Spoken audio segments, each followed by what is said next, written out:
So I just gotten the message on Facebook that Kent Bowers died, William Kent Bowers, and I lost a lot of weight. I don't know why, and I was living out in the county in Chesterfield in an apartment, and so my daughter was going to school, and I put on my black spandex, the shorts and the bra thing, and was going on my walk around the lake, and I got home.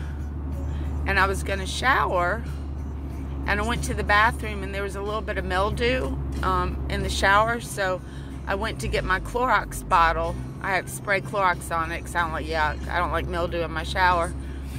And then I decided I'd taken my clothes off, and I decided to clean the bathroom. And so I did. I cleaned everything up, and I was nude, and then I was like, maybe I should just go ahead and clean the apartment. And I thought, well, should you? I said, no, you don't have to put clothes on. Nobody's here. And so I went out, which is unusual. I don't usually walk around the apartment without clothes. It felt kind of different. But I did. I went in my daughter's room, and she had mascara on the carpet. And I had bought her a vanity, and it was dirty. And then I cleaned her mirror. She had something on her mirror. That was really all that was dirty. So I got the vacuum out, and I vacuumed a little bit, but there was a plug in the vacuum. So I had to take it apart, and then I vacuumed again, the whole apartment in the nude.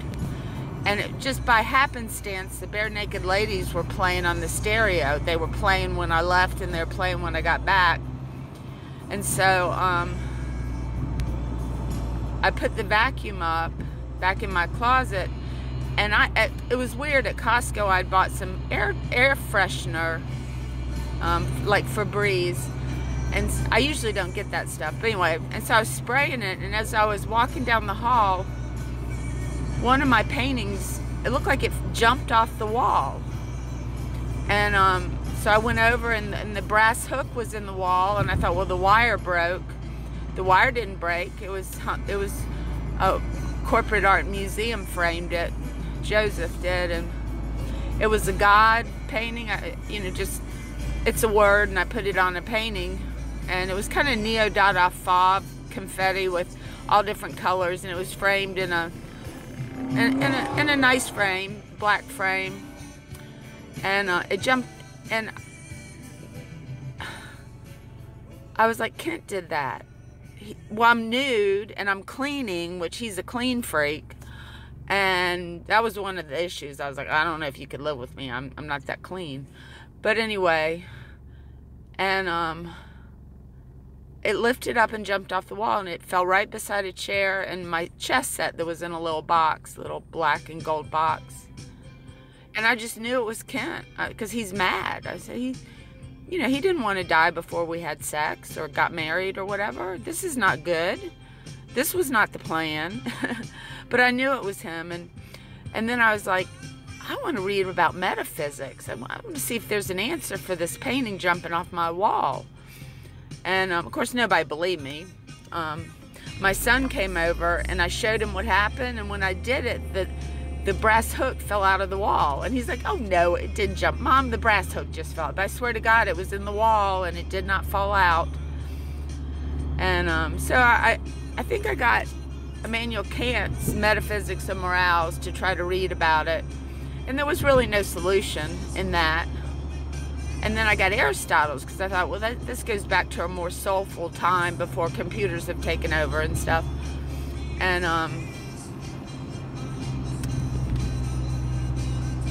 he kind of did, but he kind of didn't. I mean, he brushed upon it by saying that he didn't really know what metaphysics, are. Personally, he does, but it's hard to define it for other people. And he had a kind of a good sense of humor about that, and laughing at himself. And so then I donated it. I took it to the War Memorial, and I gave it to them. I do miss him. I miss him a lot. And then I had one on Johnny Depp that I donated. I called him Little John. I was teasing him. And I think it's kind of like a universe painting because of his gifts and talents that he shares with people.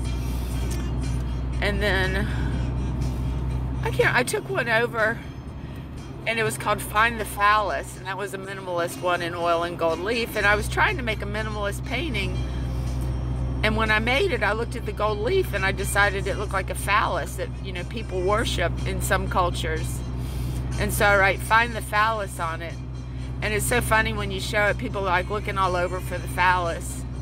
But I donated that to the War Memorial for Donald Trump, just for fun. But yeah, I mean, metaphysical stuff happens, I think, at least in my life it does.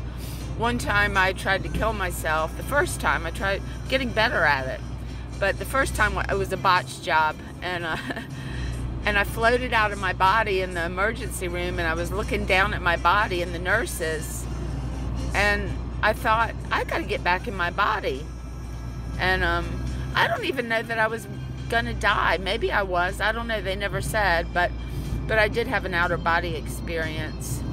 And then sometimes I feel like people that have passed send messages or talk to me.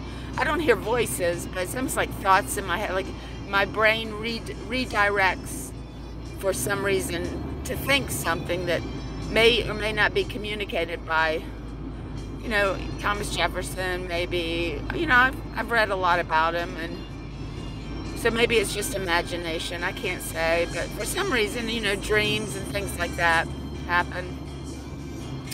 There's some kind of energy force that I don't think really can be measured. Are we even here? You know, I mean, this planet, is this real? You know, that kind of stuff. And I loved Rousseau's Emily when he talks about slavery and the aristocracy in France. I thought that was pretty funny. True, it still goes on today. But anyway, so that's all. It was just the metaphysics. I started reading. Then I got onto Perpetual Peace by Kant, which was a good book. It says we have to erase debt for people to have peace, and that's a goal, somehow, to come up with a new money system that we aren't so indebted around the world to each other that it would cause wars to happen to raise money.